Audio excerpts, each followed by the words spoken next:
Good afternoon or morning, depending on where you're joining us from today. My name is Chip Purcell. I'm a partner in Thompson Hine's government contracts practice. Joining me today are my colleagues Jessica Hare and Jamar King. We'd like to welcome you to today's webinar.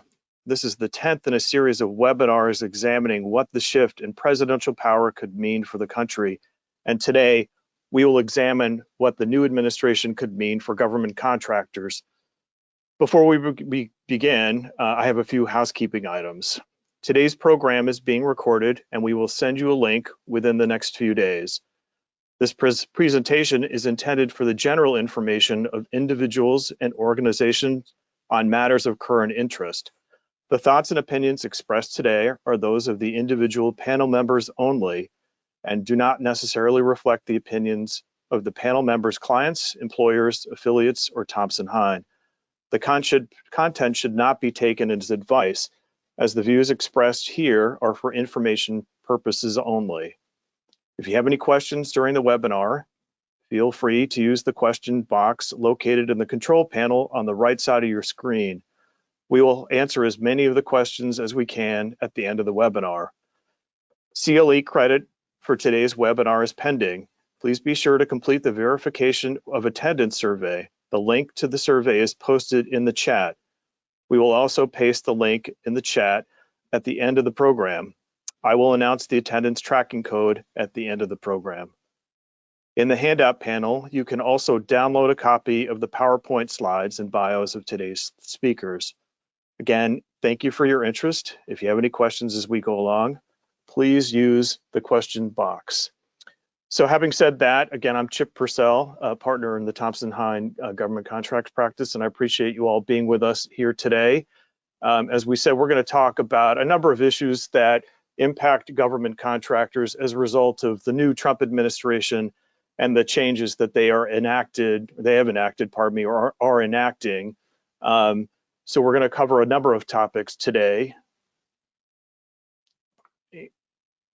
We're going to spend some time talking about some executive orders, some that were issued at the beginning of the Trump administration, a couple that are a little bit more current, talk through what they mean for contractors, and try to identify issues contractors should be aware of as these executive orders progress in terms of litigation challenges, as well as the agencies taking them, digesting them, and putting them into practice with contractors.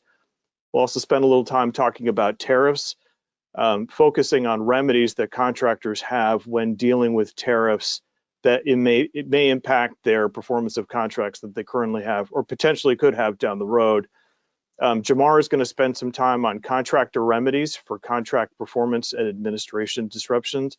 And then Jessica is going to talk about mitigating subcontractor performance risks. And here are some pictures of us, the panelists. So I'm going to jump in and spend some time talking about the executive orders. Again, some that were issued early in the Trump administration, some that are a little bit more current, one that came out last week. Talk about issues that are relevant for contractors to consider as they're looking at these orders, what they mean for them in terms of contracts they're currently performing or grants that they're currently performing, as well as future opportunities. So the first two I'm going to talk about are ones that have been written about a lot and have been subject to litigation, at least piece of them. The first one is Executive Order 14151, ending radical and wasteful government DEI programs and preferencing. That came out at the beginning of the Trump administration. So the executive order itself is pretty broad. It touches on issues that are relevant to contractors that we'll talk about. There's a fair amount of the executive order that really goes to internal government DEI related programs and DEIA, diversity, equity, inclusion, and accessibility programs, and their elimination within government agencies. I'm going to talk again about things that are specific to government contractors. And really those first two bullets are the ones that are most relevant to contractors. The first is the direction to agencies to eliminate all equity-related grants or contracts to the maximum extent allowed by law. So two things. Equity related is not a defined term within the executive order, so that's clearly a challenge for contractors and agencies too, but contractors to understand what that means in terms of how it could impact contracts or grants that they currently have. And then the notion of to the maximum extent allowed by law, providing some legal constraints, if you will, on the extent of the reach of this executive order. The second bullet is the requirement of the executive order for agencies, heads of agencies, to compile a list of federal contractors who provided DEI training or DEI training materials to agencies or department employees, and federal grantees who receive federal funding to advance DEI, DEIA, or environmental justice programs, services, or activities since January 20, 2021. So I think for most contractors, it's that first bullet that's a little bit more relevant. I think that the universe of contractors affected, sort of impacted by the second bullet is more limited. But again, the challenge with that first bullet in terms of elimination of equity-related grants or contracts is this: what do we mean by equity-related? This has led to litigation. I'm sure many or most of you have read about challenging this portion of the executive order, as well as portions of an executive order we'll talk about in a minute, that's pending before a federal court in Maryland. And there was initially an injunction, a nationwide injunction, that was put in place against the termination of equity-related contracts or grants. That injunction was later stayed by the Court of Appeals, but the litigation remains pending. So this will take some time to play out in terms of what this actually means for contractors. So keep an eye on that. The last bullet is the direction for OMB, a memo that was issued by OMB in late January that paused all agency grant, loan, or other financial assistance programs. After that memo came out, the White House came out and said, well, it's not a blanket pause. It really is focused more on grants, loans, contracts that are related to this executive order. So those that have to do with DEI or DEIA. This has also been a subject of a legal challenge. So again, remains pending. We'll see how that plays out. I think the takeaway again for contractors is to keep an eye on this. I mean, and look to your contracts. Are there any that arguably could fall within this sort of undefined equity-related grants or contracts term? So the second executive order we're going to talk about is one which has gotten a lot of press and discussion. Executive Order 14173, ending illegal discrimination and restoring merit-based opportunity, which did a number of things which have a significant impact on federal contractors. The first of which is the revocation of Executive Order 11246, which had been issued back in the late 1960s, and it requires contractors and subcontractors to engage in affirmative action for protected groups of employees. I mean, this is obviously a significant one. Contractors that pass the threshold and subcontractors that pass the threshold that requires compliance have to ensure they're complying with equal opportunity requirements and standing up affirmative action programs as part of their federal contracting process. Pursuant to this executive order, that requirement has been revoked, although it does permit contractors to continue voluntary compliance through next week. The other thing that the executive order did was to take away a lot of the sort of oversight and enforcement powers of the Office of Federal Contract Compliance Programs, OFCCP, which was charged in terms of enforcing compliance with this executive order when it came to federal contractors and subcontractors. So you can see in those boxes there aspects of the OFCC enforcement powers that have been taken away as a result of the executive order. The other significant thing that this executive order did was to impose two new clauses that are supposed to be incorporated in future contracts or grant awards. And the requirement for contractors or grant recipients to agree that their compliance in all in all respects with applicable federal anti-discrimination laws is material to the government's payment decisions. And then the second, requiring a certification that the contractor grant recipient does not operate any programs promoting DEI that violate any applicable federal anti-discrimination laws. So there are a number of things to talk about there. First is that the executive order is vague, like the first one, when it comes to what type of DEI policies are going to be considered to be discriminatory. Doesn't really define the term DEI. So again, contractors, grant recipients are left to sort of determine on their own without a lot of guidance, although we'll talk about some more recent developments in a minute, at least not a lot of guidance in the executive order in terms of what the scope of this requirement means. The council, or I would say, I think that the thing for contractors to sort of think about while this executive order, the litigation against this executive order plays out is doing internal review of whether they operate any kind of program or have any sort of process that could fall within the scope of this sort of this DEI sort of perspective that may violate federal anti-discrimination laws. I mean, it's a challenging thing to do, but I think while both the litigation evolves and we get more guidance from the government, it's appropriate, I think, for contractors, grant awardees to look at what kind of policies and procedures that they operate that arguably could run afoul of federal anti-discrimination laws. Again, as I mentioned, the two sub-bullets there, the two clause requirements are the subject of litigation that's pending before a Maryland federal court. There had been an injunction in place. That injunction has been stayed. So this litigation will continue to play out.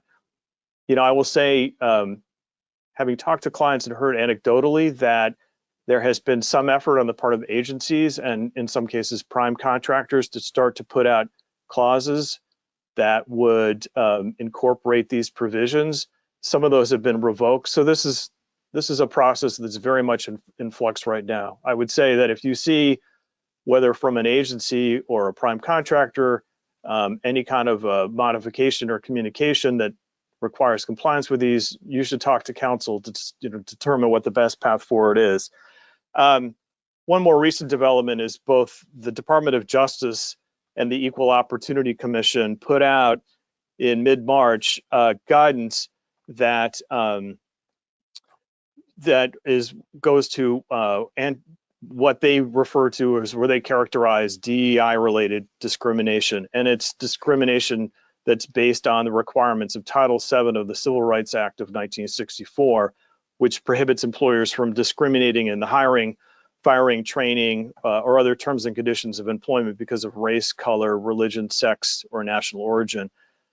So pursuant to this EEOC and DOJ guidance, DEI initiatives, policies, programs, or practices may be unlawful if an employment action is motivated in whole or in part by the employee's or applicant's race, sex, or other protected characteristics.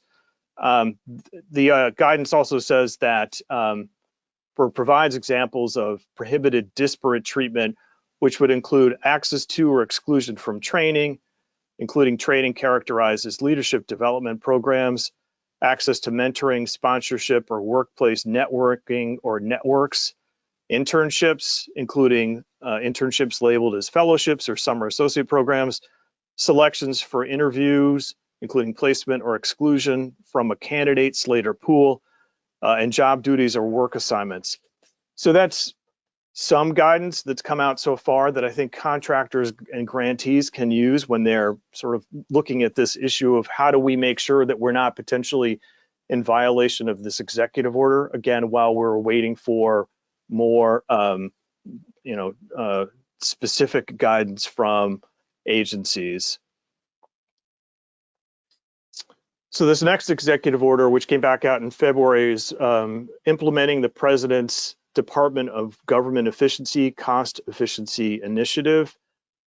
So this executive order is very broad, and I think from a contractor perspective, it's important to be aware of it just because of sort of not only its breadth, but how it may impact contractors.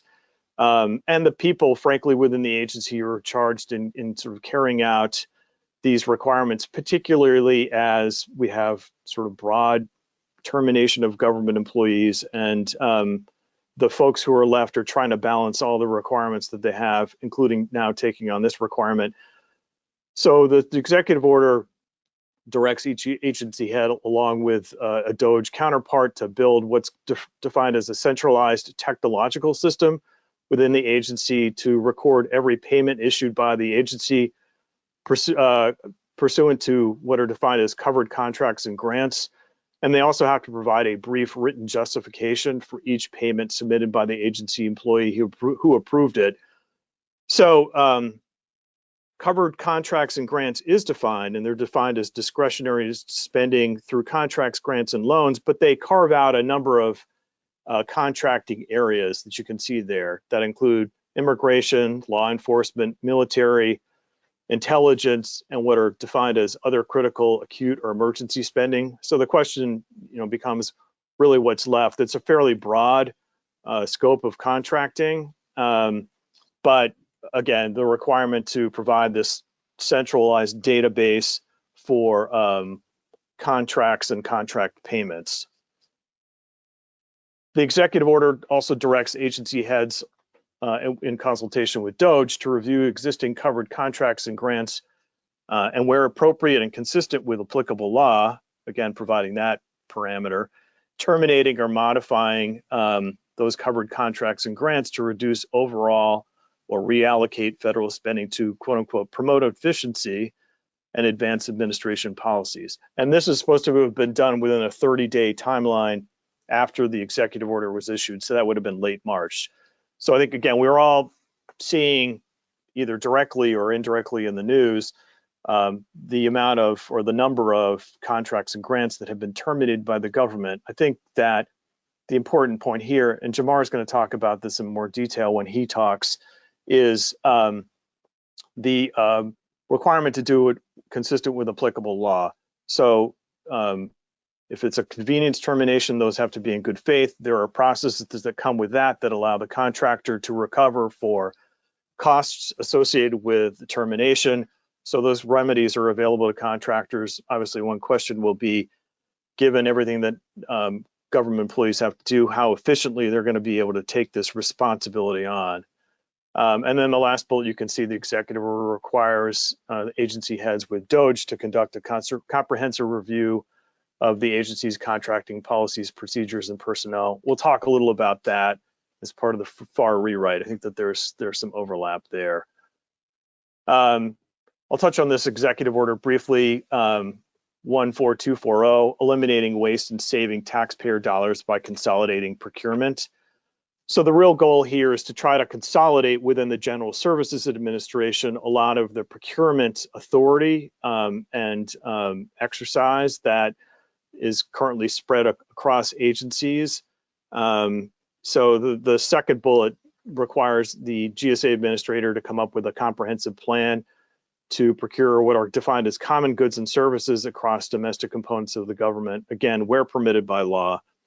And common goods and services, the term defined as the common government-wide categories defined by the Category Management Leadership Council that's led by OMB. So there are services and goods that are characterized by this OMB group into a number of different categories. Those include information technology, medical, professional services, construction, transportation, logistics. So a couple of points on this executive order. First is, how are they going to do this, and how's this going to be accomplished? It's obviously, this is a very big undertaking. There's a 90-day deadline within which to come up with this plan. So not a lot of time. We're talking about late May, within which this is supposed to be done. GSA, and for some of you may be involved in this program, but some of you also may be aware of it, GSA operates the Federal Supply Schedule program, which is a number of standard contracts that are divided into somewhat similar categories as those are defined as common goods and services that are meant to bring in companies to contract with the government on a more commercial-like basis. So I think one question is, well, what's the overlap between the existing Federal Supply Schedule program and this endeavor that's talked about in this executive order? I think we'll have to wait and see how that plays out. And the last one, executive order I want to talk about is one that was issued last week, modernizing defense acquisition and spurring innovation in the defense industrial base. And the executive order covers a fair amount of ground, some of which gets into sort of large defense programs that I'm not going to talk about. But what it does do in part is really try to get or push DoD in its acquisition processes to be more commercial or use more flexibly based agreements. You can see in that first bullet, the executive order directs the agency to have a first preference for commercial solutions and use of what are called other transaction authority and other authorities and pathways to promote streamlined acquisitions. So that for those of you who have not run across other transaction authority or OTAs, they're more flexibly based contracts. They're not traditional federal acquisition regulation or FAR-based contracts. So the process by which the agency would go out and procure services or goods through an OTA is much more streamlined. The agreement is not weighed down by the traditional FAR clauses that you would see in many procurement contracts. So, this could be a positive development in the sense that it's an opportunity for more commercial contractors or more what are called or defined as non-traditional contractors to enter into the DoD acquisition space, providing goods or services. Again, this is going to take some time to evolve. These tools, some of these tools they're talking about are already there. DoD uses OTAs pretty frequently. So, this is something that could come out fairly quickly and I think have a positive impact on the contracting community. Oops, pardon me. Sorry. So the last, before we go to tariffs, I do want to touch briefly upon the proposed FAR rewrite. There's not a lot of detail on this yet, but the government has announced that they intend to go in and revisit the federal acquisition regulation, which has not had a major overhaul in quite a long time. And for those of you who are familiar with the FAR, and if my camera were on, I could hold up my copy, which is about 4 or 5 inches thick, but those are the procurement regulations that the government uses to go out and procure goods and services. And it really goes through beginning to end of the acquisition process, touches on a number of different areas. So this direction is that there's going to be a revision to the existing federal acquisition regulation. As of last week, I've not checked this week, but as of last week, the GSA link on the rewrite was not working. So again, not a lot of detail, just things that have been reported anecdotally.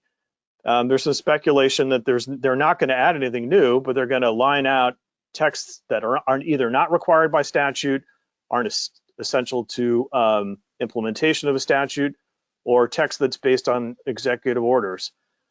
So again, I wish I had more I could talk about in detail, but I think that the big takeaway is we're going to have to wait and see how this develops. But this is in keeping with the earlier executive order that talked about the direction for agencies to look at their procurement processes.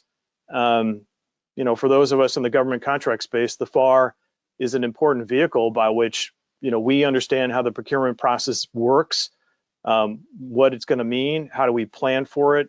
What will happen, we'll just have to wait and see as this develops. I'm going to pivot now and talk for a little bit about tariffs and for contractors who are facing the impact of potential tariffs. As I'm sure you've read about it in the news, this is sort of an ever-changing and evolving issue. This is something that has real impact on government contractors. So we want to spend a little bit of time talking about how contractors should look at the potential to recover for the impacts of tariffs when they're dealing with increased costs for imported goods. Pardon me.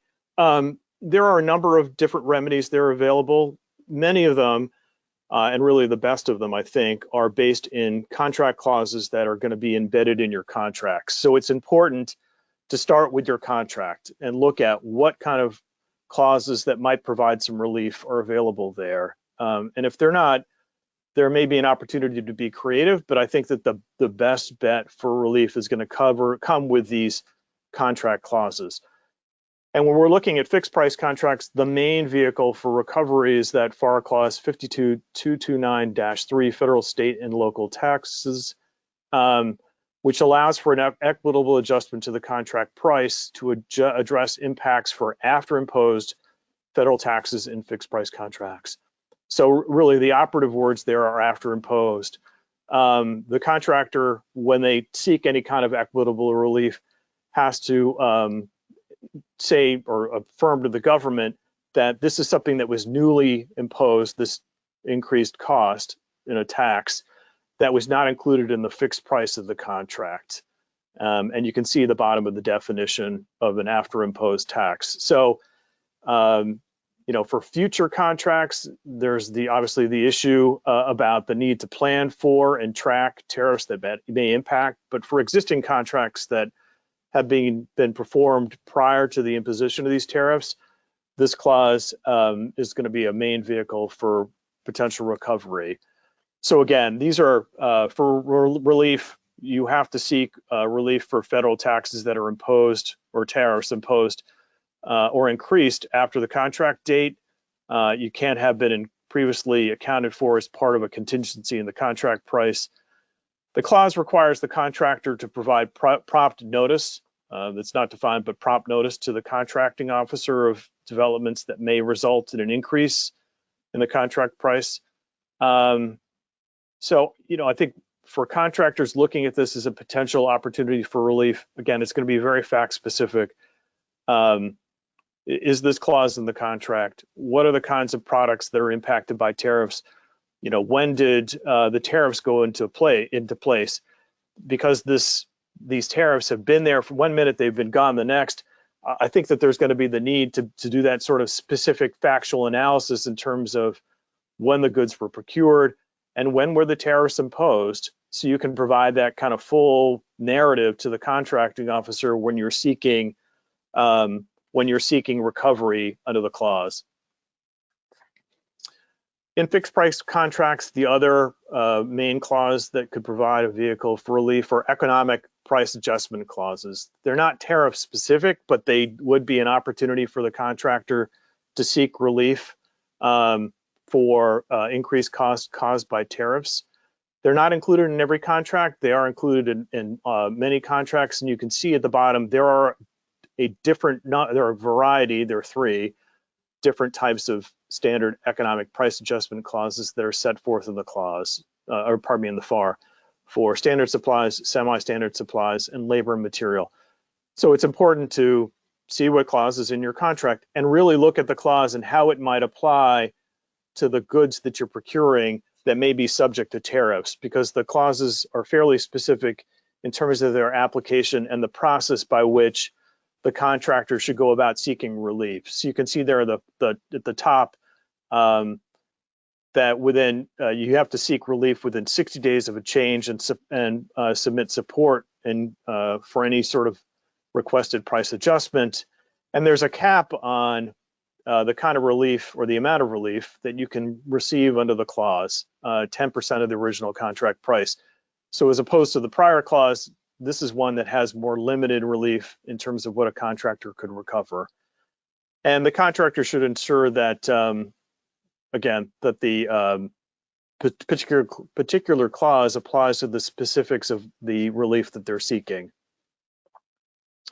So when we're outside the world of fixed price contracts, we're into flexibly priced contracts, which would include cost type contracts.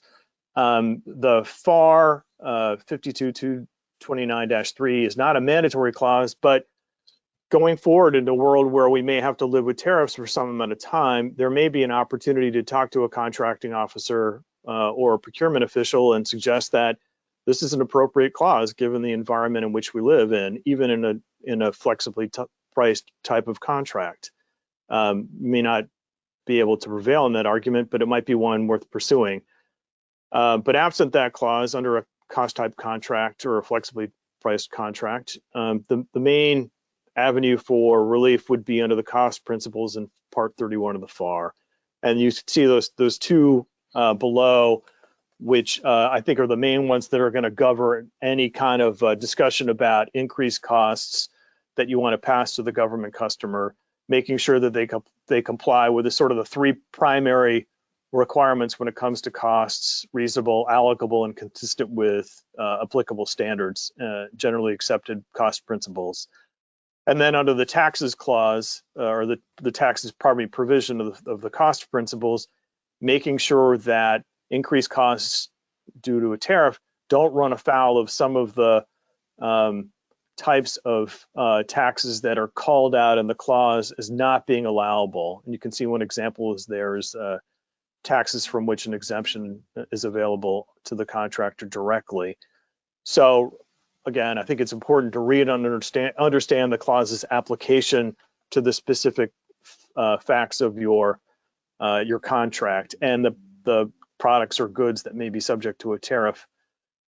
The changes clause is a potential avenue, probably not the best one compared to those two clauses.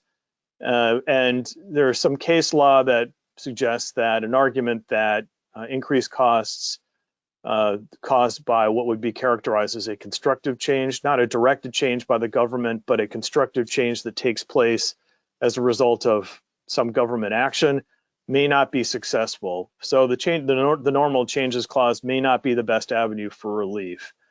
But under a flexibly priced contract, if you do anticipate you're going to incur increased costs because of tariffs, and you've got a limitation of funds or limitation of costs clause in your contract, it's important to provide notice to the contracting officer that you anticipate those impacts. Outside of the clauses that we've talked about, another potential avenue for relief are the duty-free entry clauses that are both in the FAR and the DFARS. Those are clauses that exempt foreign supplies that are purchased under a government contract from duties. They may have a limited application. This is a clause that's not, I think, commonplace in a lot of contracts, but it is one that you may find and could be a potential avenue for relief. And the DFAR clause is the more comprehensive of the two. I'm going to talk about them briefly so I can hand this over to Jamar. The FAR duty-free entry clause, you can see on the left side of the screen the categories of supplies that for which a duty may be exempt. And on the right side of the screen, the requirement, again, to notify the contractor when you anticipate that you may have foreign supplies that exceed $15,000, pardon me, that are imported into the US and would fall within the categories there on the left. And the notice has to be provided at least 20 days prior to the importation of those goods. And then the DFARS clause, you can see there on the left, the categories of supplies that could be exempt from a duty. And again, similar to the FAR clause, the notification requirement to the contracting officer about eligible products or qualifying country supplies that could be afforded duty-free entry status. One thing to be aware of, though, is that one of the executive orders that the president has issued may adjust or change the harmonized tariff schedule, which could impact the tariff schedule exemptions that are included in both the FAR and the DFARS clauses. So again, as with the other executive orders we've talked about, an evolving issue to keep your eye on, pardon me.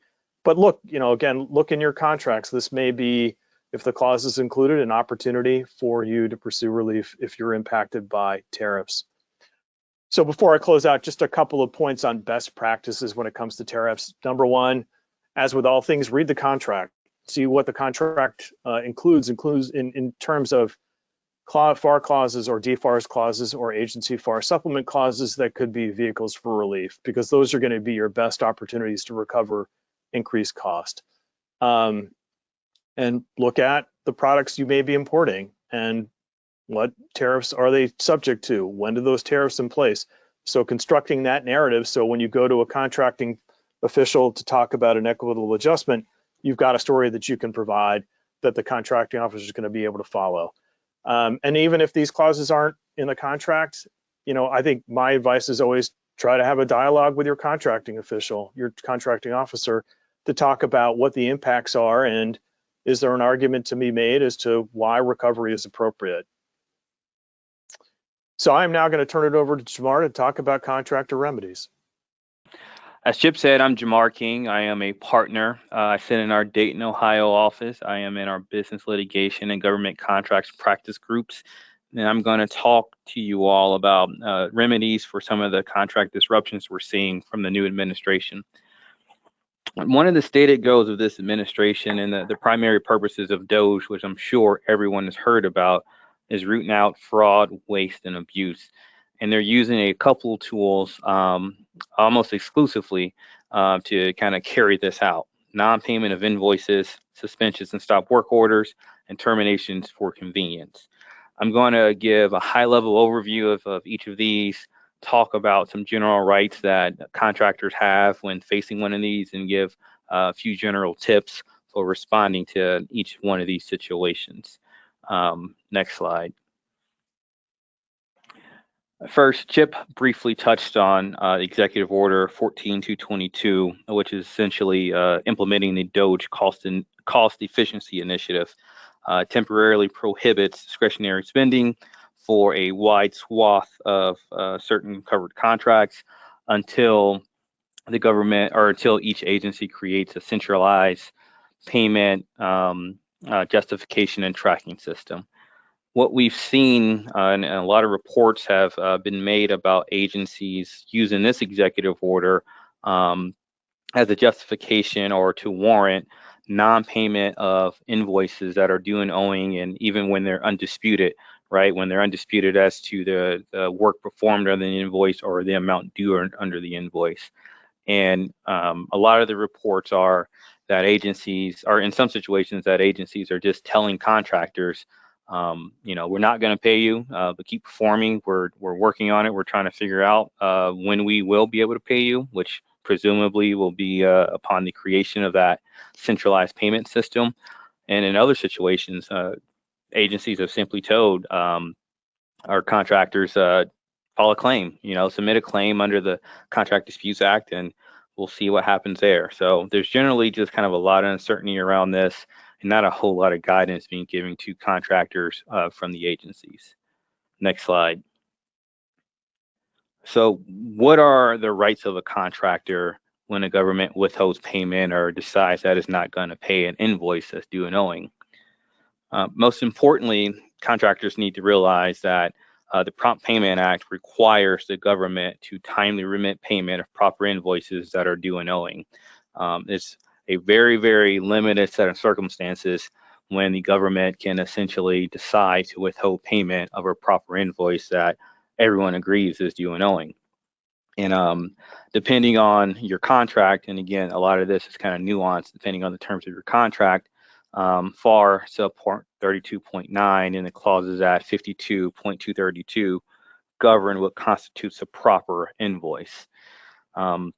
Failure to pay an undisputed proper invoice within 30 days entitles a contractor to certain interest penalties under the Prompt Payment Act. I believe the current interest rate is 4.625, and there's really no grace period in a lot of situations. It is, if you're not paid within that requisite 30 days, then that interest starts to accrue. And again, it's very limited situations in which the government can withhold payment of undisputed proper invoice when everyone agrees that the funds are due and owing.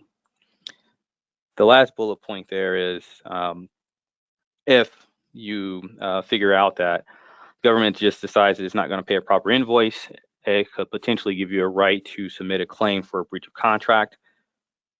And ultimately, if the government gives you an adverse decision on that claim, you can pursue litigation under the Contract Disputes Act with the appropriate Board of Contract Appeals or Court of Federal Claims. So as a contractor, how do you respond to a communication that your invoice, your proper invoice, won't be paid? The first thing to do is essentially make sure that you confirm in writing that there's no dispute concerning the invoice. Make sure that the amount is actually due and owing. Make sure that the contracting officer has no concerns about the work you actually performed under the contract. Make sure that the amounts are correct. Determine that the invoice is proper. Look at the applicable FAR clause that would apply to your invoice. Look at the other terms of the contract that relate to submission of invoices and any other guidance you've received from the agency to make sure that your invoice complies with all of that guidance. Make sure your invoice was timely submitted. Make sure your invoice was submitted to the proper electronic payment systems, whatever is required at your agency at the time, and go through all those steps, right? And do your best to determine if that invoice was proper and timely submitted. And if you go through those steps and you still can't receive payment, then as Chip said earlier, reach out to the agency. If you have a good relationship with the agency, contact your counterpart and make sure that they're aware of the situation, because sometimes, especially right now with the current landscape, where there's being so much turnover and so much transformation, it could have been an oversight or an administrative error or just a delay. But reach out to see what's going on with your invoice and see if you can convince your agency, your customer, to make payment on the invoice. You want to try to take all the steps you can before submitting a claim and pursuing litigation. But as the last bullet point there alludes to, if you can't resolve it informally, it may be time to submit a claim, right? It may be time to submit a notice to the contracting officer saying, hey, you haven't paid me this invoice. This is a sum certain that I am due. Here's the law that supports this. You're in breach of contract and we want our interest under the Prompt Payment Act, right? But again, generally, submission of a claim should probably be the last resort if you can resolve it amicably with the agency. Next slide.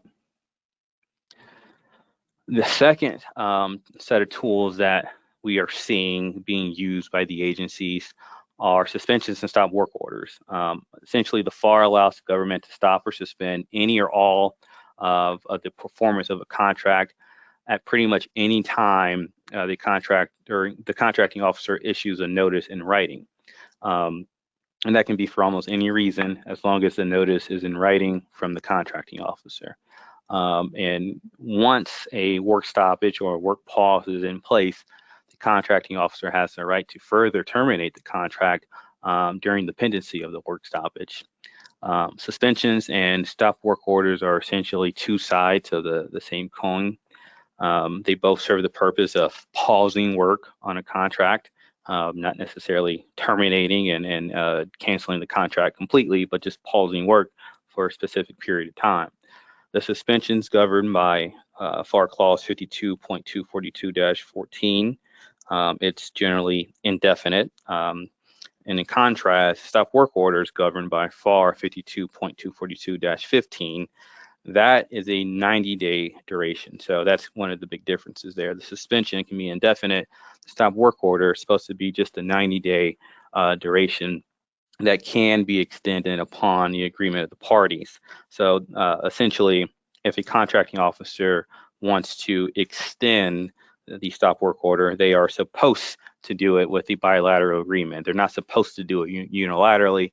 And I emphasize the word supposed to there because in this current landscape, mistakes happen and sometimes there aren't even mistakes. Sometimes they are trying to do extensions of the stop work order unilaterally. But if you're in a situation like that, don't be afraid to push back.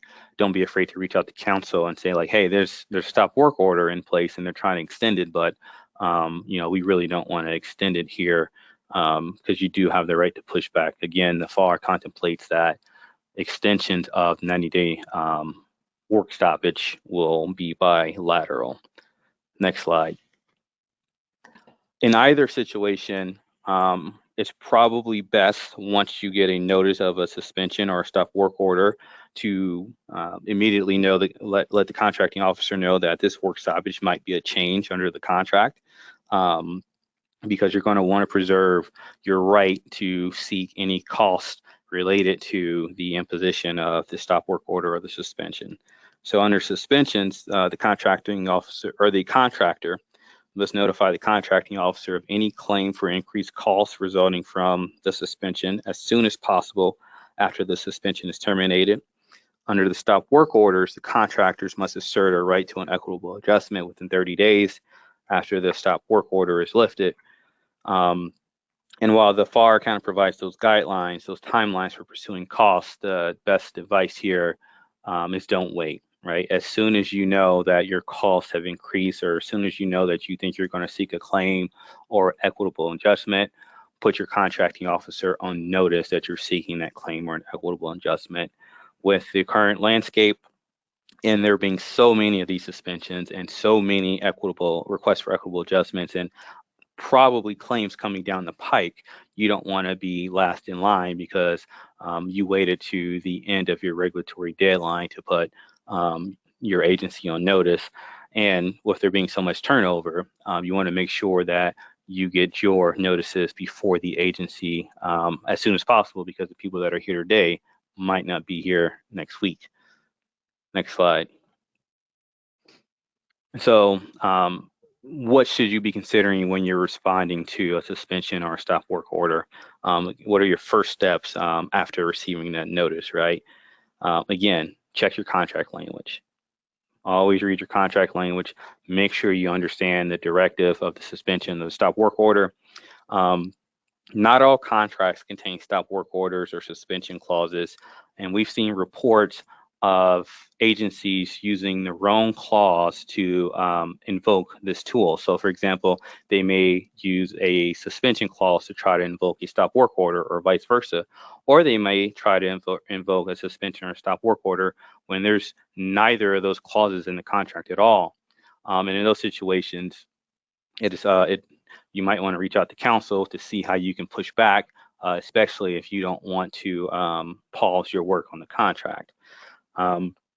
After reviewing your contract and determining that the agency actually has the right to impose the suspension and stop work order, do your best to halt the work immediately and minimize the associated costs. To the extent you can, flow that down to your subcontractors, inform your vendors that the work's being paused, but make sure you're prepared to resume work after the stoppage is lifted. And that's particularly important with stop work orders because, again, they have 90-day duration, so they are limited, and you have to be ready to resume work as soon as the suspension or the stop work order is lifted. Make sure you keep track of your costs that arise from the work stoppage, because you'll be able to seek recovery of those, and documentation will be very, very vital in recovering those costs. And again, if you think you're going to pursue a claim or request for equitable adjustment, let your contracting officer know as soon as you possibly can. Don't wait to the end of the regulatory period for equitable adjustments or for claims. You have 6 years technically to submit a claim, but you certainly don't want to wait 6 years under the current landscape here. Next slide. The last tool is terminations for convenience, and I'm going to kind of speed through this because I am a little behind on time. But essentially, terminations for convenience are just what they sound like. The government has a unilateral right to terminate a contract whenever an agency has a unilateral right to terminate a contract whenever it determines that it is in the government's best interest. These terminations for convenience are usually expressly incorporated, but even if they're not expressly written in a contract, courts will generally read them into the contract under the Christian doctrine. Terminations for convenience can be challenged as claims. They can be challenged as wrongful, but that is a very, very, very difficult challenge to make. So you have to establish either an abuse of discretion, a violation of law, or that the contract was terminated in bad faith. Again, it's a pretty high bar because the courts generally presume that if the agency is terminating a contract, it is done in good faith. Next slide. This lists a bunch of contractors' duties after and upon the receipt of a notice of termination. The most important from this list is the prompt submission of a termination settlement proposal. You are allowed to recover your costs associated with the termination for convenience. The FAR contemplates that that recovery will look like a back and forth settlement negotiation between the contractor and the agency. So it is kind of back and forth settlement negotiations, and that is typically kicked off with the submission of your termination settlement proposal. Next slide. Again, I'll quickly go through this one. This is essentially what I just said. FAR contemplates an amicable settlement agreement. The goal is to compensate the contractor for any additional costs incurred as a result of the termination, and you are, and it should be an easy process, right? It's supposed to be an easy process, not supposed to be adversarial. It's supposed to be the agency and the contractor working together.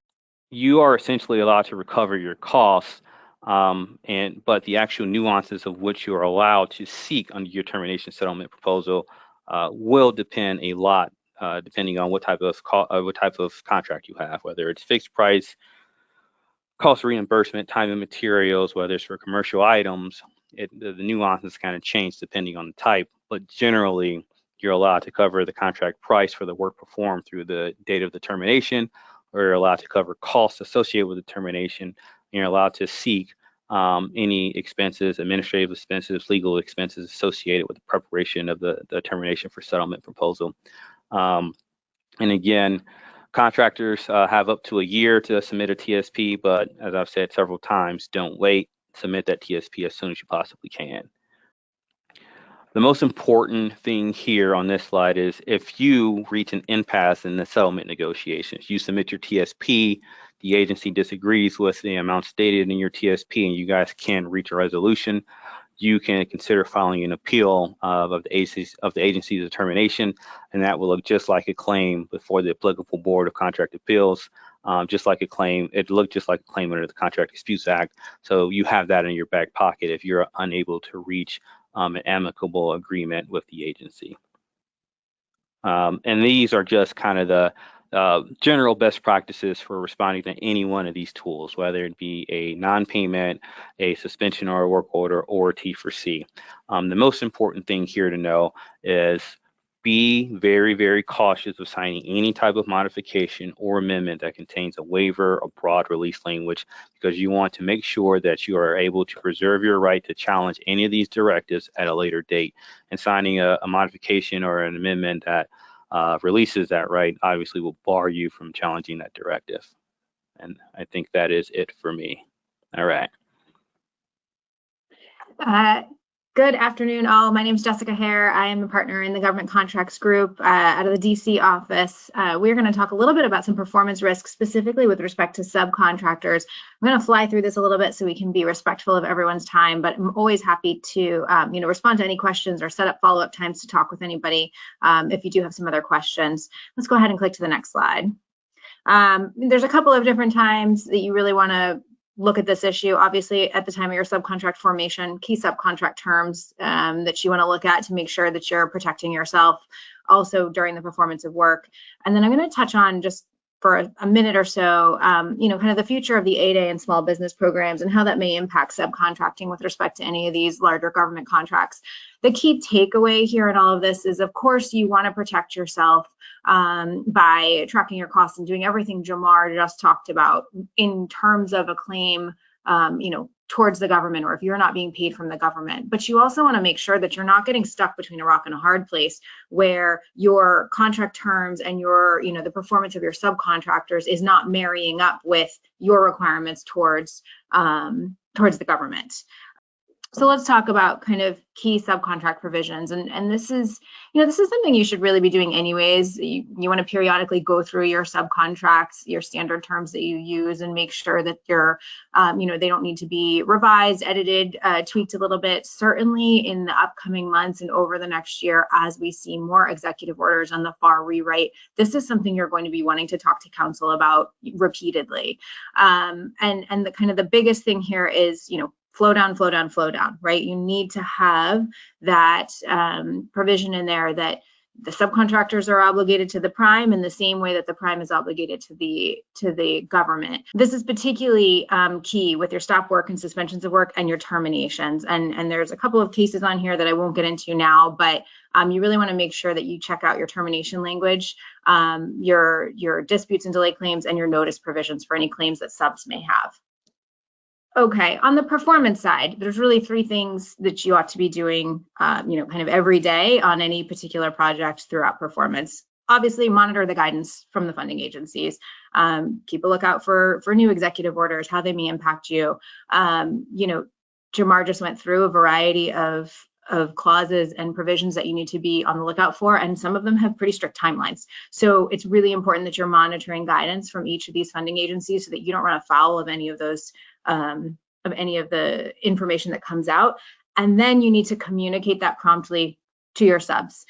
Same thing if you get a stop work order, if you get a termination, all of that needs to be communicated immediately to your subcontractors, because you never want to be in a situation where you're pursuing costs or damages from the government and one of their defenses is, well, actually all of these costs are not recoverable because you didn't mitigate anything, you didn't tell your subs fast enough. So that prompt communication is really critical. Same thing goes with the certification requirements. You heard Chip talk earlier about some of the certifications you have to make with respect to, Executive Order 14173. Those are now going to be, requirements or material decision-making pieces of information on payments. Flow those down. Those should be something that you should be having your subcontractor certify as well, so that you're not on the hook for things that your subcontractors may or may not be following. This last one is kind of a what to watch out for. What's going to happen to some of the small business subcontracting, right? The executive order, the 14173 requires an end to all discriminatory and illegal preferences, right? The policies, programs that Chip mentioned earlier. What does that do for things like the 8A program and other small business subcontracting, and how will that impact your subcontracts? The 8A program and small business subcontracting was legislated, and it's actually not referenced specifically in that executive order because it was established by legislation and really would require an act of Congress to undo it. The mandatory small business contracting goals, the floors are set by statute, so those are not going to change. And the executive order doesn't mention changing the mission of the SBA. The head of the SBA is the core legal foundation remains intact. However, there are some regulatory implementations that are not legislated specifically, and we may see changes to those. And I'm talking specifically about the rule of two. That is not in the legislation specifically. And so you may see a reduction in some set-asides. You may see some changes. Obviously, we had the Ultima case last year and the changes in the 8A application process and things like that. So these are areas where you really, again, just be on the lookout. Obviously, talk to counsel, whenever you've got any questions. Don't hesitate to reach out. And like I said, I want to be respectful of your time and if anybody has any questions. So I will turn it back over to Chip for him to get this closed out. Thanks, Jessica. And as Jessica said, I'm sorry, I'm not sure we're going to be able to get to people's questions today, but we do have the ability to follow up. So if you've asked a question, we will follow up with you. Or, conversely, if you have a question, please feel free to reach out to one of us. We're happy to talk. Thank you for your interest in attending today's webinar. Our webinar series, Transition, a Presidential Change, continues on April 22nd at 2 p.m. The next session will look at a second Trump administration, what it could mean in regards to employee benefits. Sessions are held on Tuesdays at 2 p.m. Eastern Time. Check your inbox for invitations for the upcoming topics. I hope that you can join us for those. If you're not currently receiving our updates and invitations, we invite you to go to the Thompson Hine website and register to receive our mailings under the Publications tab. Thank you for all of your interest in attending today's webinar. Enjoy the rest of your day. Thanks to Jamar and to Jessica, and thank you all for joining very much. We appreciate your time and your interest.